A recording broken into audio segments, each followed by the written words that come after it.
26 வருட நம்பிக்கை, லட்சக்கணக்கான சந்தோஷ திருமணங்கள். கல்யாணம்னாலே தமிழ் மேட்ரிமோனி தான். இல்லை சினிமாவை பார்த்து ஆட்சியே அமைக்கலாம் அப்படின்னு நீங்கள் நினச்சிங்கன்னா அது வேறு மாதிரி இருக்கும். இல்லை சினிமாவிலேருந்து நிறையா விஷயம் கற்றுக்கலாம் அப்படின்னா வேறு மாதிரி இருக்கும். இப்போ இருக்கிற சினிமா ஆட்சி அமைக்கிற அளவுக்கே இருக்கே, அப்புறம் ஹெல்த்தியாக இல்லாமல் வேறு எப்படி? சினிமா தான் ஆட்சி அமைக்க வைக்குது அப்படின்னு சொன்னீங்க. இதை நீங்கள் பாசிட்டிவான இதை எப்படி பார்க்குறீங்கன்னா? ப்ளஸ் அவரை பற்றி எனக்கு தெரிஞ்ச விஷயம் என்னென்னா ஒர்க்கஹாலிக். ஸோ தமிழ்நாட்டுக்கு நிறைய வேலை தேவைப்படுது, ஒர்க்கஹாலிக் அங்கே இருக்கணும் அப்படிங்கிறது ஒரு பெரிய அட்வான்டேஜாக தான் இருக்குது. மணி நான் ஒரு 10 பேஜ் எழுதினேன்னா அதில் 2 பேஜ் எடுத்துக்கிட்டாலே பெரிய விஷயம். எப்போவுமே ஒரு கோ ரைட்டருக்கு ஈகோ இருக்கக்கூடாது. உன் புருஷன் என்ன பெரிய ஆள், அவர் மட்டும் என்ன பெரிய வசதியா? இங்கே எத்தனை பேர் பார்டரை எல்லையை காத்துட்ருக்காங்க, அவங்க உயிரை பணையம் வச்சு காத்துட்ருக்காங்க. உன் ஹஸ்பண்டை யாரோ கூப்பிட்டு போனாங்க, இவங்க தானே தன்னுடைய உயிரை கொடுக்குறாங்க நிறையா பேர். அவங்களுக்கு முன்னாடி உன் ஹஸ்பண்ட் ஏமாத்திரம். இதே ஒரு மினிஸ்டரோட மகளாக இருந்தால் சொல்லுவீங்களா? இன்ஃபேக்ட் எனக்கு இன்ஸ்டாகிராமில் ஆக்ட் பண்ணுறவங்கள ரொம்ப பிடிக்கும். நிறையா பார்ப்பேன், அவங்களெல்லாம் நோட் பண்ணி வச்சு எப்படியாவது மெட்ராஸ் டாக்கீஸில் அவங்களெல்லாம் நடிக்க வைக்கணும் அப்படிங்கிறது என்னுடைய ஆசை. நான் இன்ஸ்டாகிராமில் நிறைய பேரை பார்த்து ரெக்கமெண்ட் பண்ணுவேன். அது ஒரு நல்ல டூலாக எனக்கு தோணுது. நான் டெலிவிஷனில் சினிமாவில் சொல்ல முடியாத கதைகள் எல்லாம் சொல்லணும்னு பார்த்தேன். ஆனால் சினிமாவில் கூட சொல்லக்கூடாத கதைகள்லாம் வந்துடுச்சு அப்புறமா. ஏன்னா மாமியார் மருமகள், அதுக்கப்புறம் விஷம் வைக்கிறது, சொத்துக்காக ஒருத்தர் பண்ணுறது, அந்த மாதிரி ஏமாற்றம் எனக்கு டெலிவிஷனுங்கிற மீடியாவில் வந்துடுச்சு. ஒரு 2000 இல்லை 95 வந்துடுச்சு. மேம் சுகாசினி மேம், வணக்கம் மேம். வணக்கம். எப்படி இருக்கீங்க மேம்? நல்லா இருக்கேன். நிறைய விஷயங்கள் பேசணும் மேம். சினிமா பற்றி பேசணும். உங்கள்கிட்ட ஒரு ரைட்டராக உங்கள்கிட்ட சில விஷயங்கள் நான் தெரிஞ்சுக்கணும்னு நினைக்கிறேன். ஆக்டராக சில விஷயங்கள் தெரிஞ்சுக்கணும்னு நினைக்கிறேன். ஃபஸ்ட்டு இப்போ இருக்கிற சினிமா எப்படி இருக்குது, எவ்வளோ ஹெல்த்தியாக இருக்குது? இது எப்படின்னா, நேற்று பிறந்த குழந்தை ஹெல்த்தியாக இருக்கா, இல்லை 30 வருஷத்துக்கு முன்னாடி பிறந்த குழந்தை ஹெல்த்தியாக இருக்கான்னு அவங்க அப்பா அம்மா எப்படி வளர்க்குறாங்களோ அப்படி தான் இருக்கும். ஆடியன்ஸு நீங்கள் எப்படி பார்க்குறீங்களோ அதுதான். சினிமா வெறும் என்டர்டெயின்மெண்ட்டாக மட்டும் பார்த்தீங்கன்னா ஒரு மாதிரி இருக்கும். இல்லை சினிமாவை பார்த்து ஆட்சியே அமைக்கலாம் அப்படின்னு நீங்கள் நினச்சிங்கன்னா அது வேறு மாதிரி இருக்கும். இல்லை சினிமாவிலேருந்து நிறையா விஷயம் கற்றுக்கலாம் அப்படின்னா வேறு மாதிரி இருக்கும். இப்போ இருக்கிற சினிமா ஆட்சி அமைக்கிற அளவுக்கே இருக்கே, அப்புறம் ஹெல்த்தியாக இல்லாமல் வேறு எப்படி? ஒரு ரைட்டர்ன்றது நான் நிறைய பேர்ட்ட கேட்டிருக்கேன். ரைட்டர்ஸ்ட்டை பேசும்போது உங்களுக்கு வேலை இருக்கோ இல்லையோ டெய்லி ஒரு வெள்ளை பேப்பரை போய் சந்திங்க, அதில் ஏதாவது எழுதுங்க அப்படின்றத சொல்லுவாங்க. நீங்கள் கடைசியாக புது காலை பண்ணியிருந்தீங்கன்னு நினைக்கிறேன்.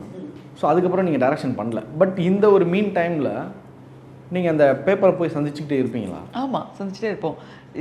அதாவது மற்றவங்க கைத்தட்டணுங்கிறதுக்காக எழுதுறது ஒன்று, நமக்காகவும் எழுதிக்கிறது ஒன்று இருக்குது. இல்லை மற்றவங்க கேட்குறாங்க எனக்கு இது ஒன்று எழுதி கொடு அப்படிங்கிறதும் இருக்குது.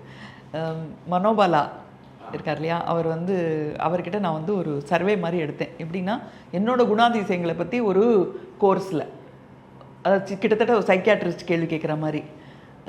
அப்போ எந்த விஷயம் சுஹாசினிக்கிட்ட கேட்டால் அவங்க மாட்டேன்னு சொல்ல மாட்டாங்க, எந்த விஷயம் கேட்டால் மாட்டேன்னு சொல்லுவாங்க அப்படின்னு 2 கேள்வி கேட்க வேண்டியிருந்தது. க்ளோஸ் ஃப்ரெண்டில் அவர்கிட்ட தான் கேட்டேன். அவர் ஃபஸ்ட்டு சொன்னது என்னென்னா, எனக்கு ஒன்று எழுதித்தா அப்படின்னு சொன்னால் சுஹாசினி மாட்டேன்னு சொல்ல மாட்டாங்கன்னு. அப்போ தான் எனக்கு என்னோடய பொறுப்பே தெரிஞ்சிச்சு.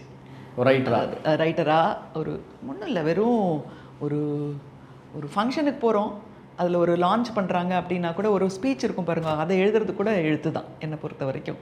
ஸோ அதனால் எழுதிக்கிட்டே இருக்கணும். இப்போ ரீசெண்டாக நீங்கள் எழுதுனது எதை பற்றி, இல்லை ஏதாவது படங்களுக்கு எழுதுனீங்களா? இப்போ நான் வண்ணங்களால் எழுதிட்டுருக்கேன். லாஸ்ட்டு 1.5 வருஷமாக நான் வரைஞ்சிட்ருக்கேன். ஸோ இத்தனை வருஷம் பண்ணாதது, சின்ன வயசில் பண்ணது, இப்போ டிஜிட்டல் ஆர்ட்டில் என்னோடய உணர்ச்சிகள் எல்லாம் மாற்றி எழுதிட்டுருக்கேன். அதில் ஒளி எப்படி வருது, அந்த ஒளி ஒரு ஆப்ஜெக்ட் மேலே எப்படி படுது அப்படிங்கிறத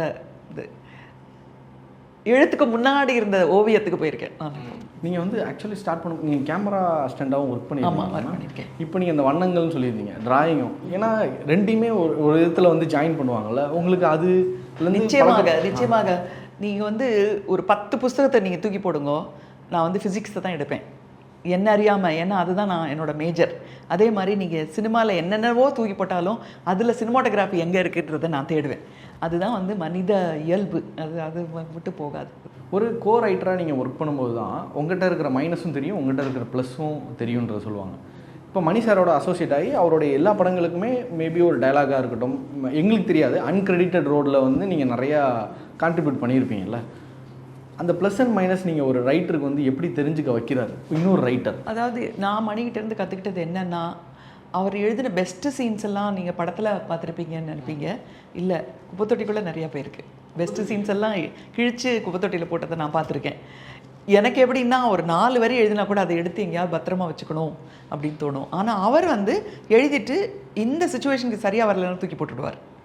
வேறு படத்துக்கு யூஸ் பண்ணலாமா? பண்ண மாட்டார். அப்போ புதுசாக தான் அந்த கேரக்டருக்கு அதுக்காக தான் யூஸ் பண்ணுவார். அதுதான் பாருங்கள், அதை வந்து பழைய நகையை வந்து அப்படி பாலிஷ் பண்ணி வேறு மாதிரி யூஸ் பண்ண மாட்டார். முதல்லேருந்து தங்கத்தை உருக்கி முதல்லேருந்து பண்ணணும், அப்போ தான் அந்த படத்துக்கு சரியாக வரும் அப்படின்னு நினைப்பார். ஸோ அது வந்து நான் வந்து அவர்கிட்ட பெருசாக கற்றுக்கிட்ட ஒரு விஷயம். நான் இன்னொன்று ரைட் பண்ணது வந்து ரேவதி கூட. அவங்க கூடவும் அவங்க வந்து மணி அளவுக்கு என்னோட எழுத்துக்களை சுருக்க மாட்டாங்க. மணி வந்து நான் ஒரு 10 பேஜ் எழுதினேன்னா அதில் 2 பேஜ் எடுத்துக்கிட்டாலே பெரிய விஷயம். பட் ரேவதி வந்து அந்த 10 பேஜில் அவங்க எப்படி அந்த படம் எடுக்க போகிறாங்க அப்படிங்கிறத சொல்லி எனக்கு மாற்றி கொடுப்பாங்க. ஸோ அதனால் எப்போவுமே ஒரு ரைட்டருக்கு ஈகோ இருக்கக்கூடாது. அதாவது தன்னோட எழுத்துங்கிறது ஒரு பொக்கிஷம், இதை வந்து யாருமே ரிஜெக்ட் பண்ணக்கூடாது அப்படின்னு இருக்கக்கூடாது. ஏன்னா ஃபஸ்ட்டு ரைட்டராக இருக்கிறவங்களுக்கு ரிஜெக்ஷன் தான் வரும். ஃபஸ்ட்டு இது சரியில்லை அப்படின்னு தான் ஃபஸ்ட்டு சொல்லுவாங்க. சரியாக இருக்கிறது எப்போவாக தான் வரும். ஸோ அதை ஏற்றுக்கிற ஒரு பக்குவம் வந்து ரைட்டருக்கு வேணும். ஒரு சின்ன எக்ஸாம்பிள் சொல்கிறேன். ரோஜாவில் தான் நான் ஃபஸ்ட்டு சீன் எழுதினேன். மது வந்து நாசர் போலீஸ் ஆர்மி ஆஃபீஸர்கிட்ட போய் கேட்பாங்க, இந்த மாதிரி என்னுடைய கணவர் வந்து நீங்கள் எப்படியாவது கண்டுபிடிச்சி கொடுக்கணும், அவர் இந்த கவர்மெண்ட் வேலைக்காக வந்திருக்காரு, வரும்போது இப்படி காணாமல் போயிட்டார், நீங்கள் தான், உங்களோட பொறுப்பு தான், ஒரு ஆர்மி ஆஃபீஸராக நீங்கள் தான் கொடுக்கணும் அப்படின்னு சொல்லும்போது அவர் வந்து சொல்லுவார். அப்போ தான் நான் வந்து ஒரு கன்னட படத்துக்காக நோமேன்ஸ் லேண்டில் ஷூட்டிங் போயிருந்தேன். அங்கே என்னோடய அனுபவமும் ஒரு ரைட்டருக்கு வரும். ஏன்னா அப்போ தான் எனக்கு தெரிஞ்சது, அந்த நோமேன்ஸ் லேண்ட் அப்படிங்கிற பாகிஸ்தானுக்கும் இந்தியாவுக்கும் நடுவில் இருக்கிற இடத்துல, காஷ்மீரில் எப்போவுமே 24 மணி நேரமும் காவல் படை இருக்குது. எதிரி வந்தாலும் வராட்டாலும் அங்கே இருக்கணும். அப்படி இருக்கிறவங்க வந்து ஸ்னோ பிளைண்ட்னஸ்னாலையும் டீஹைட்ரேஷனாலையும் நிறையா பிரச்சனைக்குள்ளாவாங்க. ஆனாலும் அவங்க அங்கே இருந்து தான் ஆகணும். ஸோ அதை நான் அங்கே யூஸ் பண்ணேன்.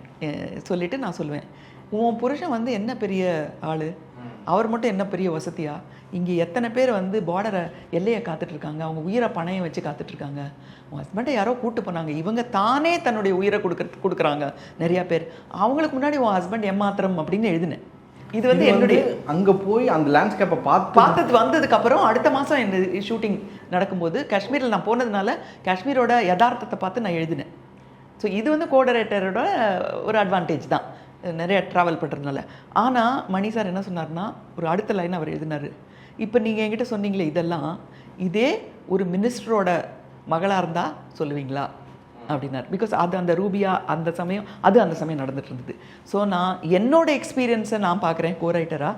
பட் ஒரு மெயின் ரைட்டராக அவர் வந்து அந்த சமயத்தில் கரண்ட் இஷ்யூ என்ன இருக்குது அப்படிங்கிறத பார்த்து எடுக்கிறார். ஸோ அந்த அண்டர்ஸ்டாண்டிங், அந்த புரிதல் வேணும் ஒரு ரைட்டருக்கு. ஒரு மைனஸ்ன்றது நீங்கள் அனலைஸ் பண்ணியிருக்கீங்களா? செல்ஃப் அனலைஸ் மேபி இவர் சொல்லி தான் எனக்கே தெரிஞ்சது, நான் இது கரெக்டுன்னு இவ்வளோ நாளாக நினச்சிட்டு இருந்தேன் ரைட்டிங்கில். வளவளன்னு எழுதாதேன்பார் ஃபஸ்ட்டு. என்ன சொல்ல வர அப்படின்னு கேட்பார். அப்போ தான் என் வாழ்க்கையில் ஃபஸ்ட்டு ஒரு ஆள் சொல்கிறார், நீ என்ன சொல்ல வரேன்னு ஒருத்தர் கேட்குறாரு. ஸோ அதனால் நம்ம கரெக்டாக நம்ம என்ன சொல்ல வரோங்கிறத புரிஞ்சுக்கிட்டு தான் பேசணும் அப்படிங்கிறத நான் கற்றுக்கிட்டேன். அதனால தான் மணி சாரோட டயலாக்ஸும் ரொம்ப சின்னதாக சிம்பிளாகவும் இருக்குமா, அங்கங்கே ஏஸ்தட்டிக்காகவும். இல்லை, நான் தில்சேல நான் அவரோட சண்டை போட்டிருப்பேன், நிறைய டைலாக் இருக்குது குறைங்கன்னு. ஸோ அப்படி இல்லை, ஒரு மனுஷனை வந்து நீங்கள் அப்படி ஒரு சின்ன பாக்ஸ்குள்ளே போட முடியாது. சுஹாசினினா நிறையா பேசுவாங்க, மணின்னா கொஞ்சமாக பேசுவார், இதெல்லாம் கிடையாது. சில சமயம் மணி நிறையா பேசுவார், சில சமயம் சுஹாசினி வாயை திறக்க மாட்டாங்க. அதெல்லாம் இருக்குது, இதெல்லாம் வாழ்க்கை, புரிஞ்சுக்கணும். நிறைய பேர் வந்து தியேட்டர்லேருந்து நடிக்க வருவாங்க. இப்போ இருக்கிற நடிகர்கள் நீங்கள் பார்த்துருப்பீங்க, இன்ஸ்டாகிராம் அது வந்து ஒரு பாசிட்டிவான வேலையும் யூஸ் பண்ணுறாங்க, நெகட்டிவாகவும் இருக்குது. நான் சொல்கிறது பாசிட்டிவாகவே வச்சுக்கிறேன். பாசிட்டிவான வேலை இன்ஸ்டாகிராம்லேருந்து நிறையா அந்த ரீல்ஸ் மூலியமாக டேலண்டட் நிறையா ஆர்டிஸ்ட் வந்து தமிழ் சினிமாவுக்கு வந்துக்கிட்டே இருக்காங்கள. இந்த ஜென்ரேஷன் சேஞ்சை நீங்கள் எப்படி பார்க்குறீங்க? அண்ட் அதுக்குன்னு ஒரு கரெக்டான பொசிஷன் ஏதாவது இருக்கா, இப்படி தான் வரணும் சினிமாவுக்கு அப்படின்னு ஏதாவது இருக்கா? அப்படிலாம் இல்லை. இன்ஃபேக்ட் எனக்கு வந்து இன்ஸ்டாகிராமில் ஆக்ட் பண்ணுறவங்கள ரொம்ப பிடிக்கும். நிறையா பார்ப்பேன், அவங்களெல்லாம் நோட் பண்ணி வச்சு எப்படியாவது மெட்ராஸ் டாக்கீஸில் அவங்களெல்லாம் நடிக்க வைக்கணும் அப்படிங்கிறது என்னுடைய ஆசை. அப்பப்போ சொல்லிகிட்டே இருப்பேன் நான். அதெல்லாம் சொல்லக்கூடாது, பட் இருக்காங்க, 1-2 பேர் ஆக்ட் பண்ணியிருக்காங்க. இன்னும் 2-3 பேர் ஆக்ட் பண்ணணுன்றது என்னுடைய ஆசை. எங்கள் யூனிட்டில் எல்லோரும் பார்க்குறத விட, மணி சார் பார்க்குறத விட, சிவா பார்க்குறத விட, மணியோட அசோசியேட் டைரக்டர்ஸ் பார்க்குறத விட, நான் இன்ஸ்டாகிராமில் நிறைய பேரை பார்த்து ரெக்கமெண்ட் பண்ணுவேன். அது ஒரு நல்ல டூலாக எனக்கு தோணுது. பிகாஸ் மணி சார் இதை எப்படி பார்க்குறாங்க? பார்ப்பார், அவரும் பார்ப்பார். அவரும் நிறைய பார்ப்பாரு. அவர் வந்து மோர் ஸ்போர்ட்ஸ் பற்றி பார்ப்பாரு. அவர் நிறைய அஸ்வினோட ஷோஸ் எல்லாம் பார்ப்பாரு, கிரிக்கெட்டில் இருக்கிறது அதை பார்ப்பாரு. அதுக்கப்புறம் இவங்க சுபஸ்ரீ தணிகாச்சலம் ஷோவாக ஃபுல்லாக பார்த்துக்கிட்டே இருப்பார். அதெல்லாம் அவருக்கு ரொம்ப பிடிக்கும். ஸோ அந்த மாதிரி அவருக்கு ஒரு 4-5 ஃபேவரட் இருக்காங்க. அதுக்கப்புறம் எல்லாம் இன்ஸ்டாகிராமில் வந்து அவருக்கு அக்கௌண்ட்டு கிடையாது, ஆனால் அவர் பார்க்குறதெல்லாம் வந்து ஸ்போர்ட்ஸ் பீப்புளை தான் பார்ப்பார். அதுதான் அவர் ஃபாலோ பண்ணுவார். பட் நான் தான் இதை நிறையா பார்த்து அவருக்கு சொல்லுவேன். எனக்கு என்ன அட்வான்டேஜாக தெரியுதுன்னா, இன்ஸ்டாகிராமில் ரீல்ஸில் இருக்கிறவங்களோடது என்ன அட்வான்டேஜாக தெரியுதுன்னா, அவங்களுக்கு ஒரு டைரக்டர் இல்லை, ஒரு ஸ்கிரிப்ட் இல்லை. அது இல்லாமே அவங்களால பெர்ஃபார்ம் பண்ண முடியும் போது நல்ல டைரக்டரும் நல்ல ஸ்கிரிப்டரும் தான் இன்னுமே நல்லா பண்ணுவாங்க. தன்னோட ப்ளஸ் பாயிண்ட்ஸ் என்னங்கிறத கரெக்டாக புரிஞ்சுட்டு அந்த ரேஞ்சிலேயே நல்லா பண்ணுறாங்க அவங்க. அது எனக்கு ரொம்ப பிடிக்கும். ஆக்சுவலாக இப்போ வந்து நிறைய பேர் அந்த சீரீஸ் எபிசோட்ஸ் இதெல்லாம் பற்றி பயங்கரமாக பேசுகிறாங்க. பட் நீங்கள் ஒரு 30 இயர்ஸ்க்கு முன்னாடியே நீங்கள் அதை பண்ணிட்டீங்க, பென் மூலிமா பண்ணியிருந்தீங்க, எபிசோடாக. அந்த சீரீஸ்லாம் அந்த டைமில் நீங்கள் பண்ணிட்டீங்களா? அது எப்படி மேம்? ஒரு சின்ன லாஸ் எனக்கு ஆயிடுச்சு அப்படின்னு தோணுது. ஏன்னா நான் டெலிவிஷனில் வந்து சினிமாவில் சொல்ல முடியாத கதைகள் எல்லாம் சொல்லணும்னு பார்த்தேன். ஆனால் சினிமாவில் கூட சொல்லக்கூடாத கதைகள்லாம் வந்துடுச்சு அப்புறமா. ஏன்னா மாமியார் மருமகள், அதுக்கப்புறம் விஷம் வைக்கிறது, சொத்துக்காக ஒருத்தர் பண்ணுறது, அந்த மாதிரி டெலிவிஷனில் வந்ததுனால ரொம்ப நாளைக்கு டெலிவிஷனில் என்னால் நீடிக்க முடியல. பட் நாங்கள் 1990லேயும் 89லேயும் ஓடிடி பிளாட்ஃபார்ம் வந்திருந்தா நிச்சயமாக நான் வந்து ஓடிடி பிளாட்ஃபார்மோட டைரக்டராக இன்றைக்கி வரைக்கும் இருந்திருப்பேன்னு நினைக்கிறேன். ஒரு டிசல்யூஷன்மெண்ட், ஒரு ஏமாற்றம் எனக்கு டெலிவிஷனுங்கிற மீடியாவில் வந்துடுச்சு. ஒரு 2000ல் இல்லை 95ல் வந்துடுச்சு. இந்த ஓடிடி பிளாட்ஃபார்ம் மட்டும் கொஞ்சம் முன்னாடி வந்திருந்தா இன்னும் நிறையா நல்ல கதைகள் சொல்லியிருக்கலாமே அப்படிங்கிற ஒரு ஆதங்கம் எனக்கு உண்டு. லாஸ்ட் கொஸ்டின் மேம், நீங்கள் ஸ்டார்ட் பண்ணும்போது சினிமா எப்படி இருக்குன்னு கேட்டேன். சினிமா தான் ஆட்சி அமைக்க வைக்குது அப்படின்னு சொன்னீங்க. இதை நீங்கள் பாசிட்டிவான இதை எப்படி பார்க்குறீங்க மேம்? ஒரு சினிமாவிலேருந்து ஒருத்தர் வந்து இன்றைக்கி தமிழ்நாட்டை ஆள்றாரு அப்படின்றது, நம்ம இண்டஸ்ட்ரியிலேருந்து ஒருத்தர் போயிருக்காரு அப்படிங்கிறப்போ ரொம்ப சந்தோஷமாக பெருமையாக தான் இருக்குது. ப்ளஸ் அவரை பற்றி எனக்கு தெரிஞ்ச விஷயம் என்னென்னா ஒர்க்கஹாலிக். ஸோ தமிழ்நாட்டுக்கு நிறைய வேலை தேவைப்படுது, ஒர்க்கஹாலிக் அங்கே இருக்கணும் அப்படிங்கிறது ஒரு பெரிய அட்வான்டேஜாக தான் இருக்குது.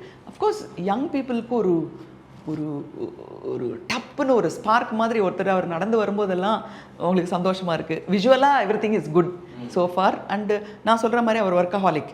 நாங்கள் எங்களோட படத்தில் ஒர்க் பண்ணியிருக்காரு.